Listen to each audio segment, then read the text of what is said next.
We are rolling. Desperate Measures, written by Zachary Flanagan. Fade in. Setting, night. George enters from the door into a dimly lit office with the shades closed over the windows. Anderson sits at the desk in the room, an inviting look on his face. George remains standing near the door. Take a seat, George.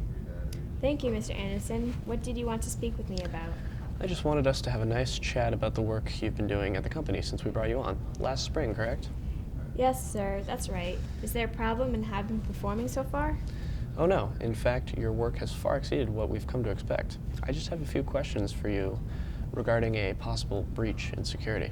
A security breach? I thought all our files were protected by a state-of-the-art firewall. How could someone have breached it?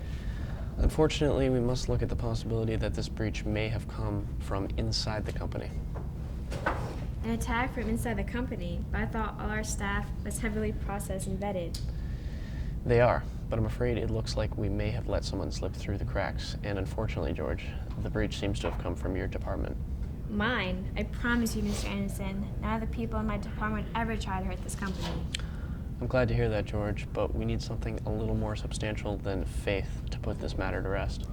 Well, what did you have in mind, Mr. Anderson? Well, George, the files at hand are rather sensitive to the company, and we need to make sure that these files stay in-house. Where were you March 16th? I was in the office, just sorting through some things, tidying up, you know. And what exactly did you find whilst you were tidying up? I swear, I didn't mean to find what I did. I thought it was just an old accounting file that had been forgotten about. I didn't know what was on it. Calm down, George. I can tell now that this is all just a misunderstanding. My associates will escort you out now, after they ask you a few questions, of course. Two large men, both wearing suits, walk in through the door, grab George by the shoulders, and begin to drag him out. Please, I'll do anything. Please.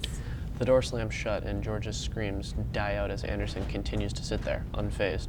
A minute later, the door opens again, and another man wearing a suit enters the office. He sits in the seat that George had previously occupied. I want you to find out everything he knows about the file. Also, find out if he contacted anyone with the information, friends, family, associates, anyone he's had any contact with in the last 2 weeks. I assume you want them taken care of the same way Mr. Maxwell will be? Yes, but keep it clean. The last thing we need right now is an investigation. Have you finished going through his computer and office? We have. It appears that he was the one who stole the file, but we can't find the file anywhere. Our guess is that he hid it somewhere or for insurance. Then, what are you doing here? Find that file and anyone connected to it. The longer it's out of our hands, the more likely it is to enter someone who can use it. Give me a week. The file will be back in our hands and anyone connected to it will be disposed of.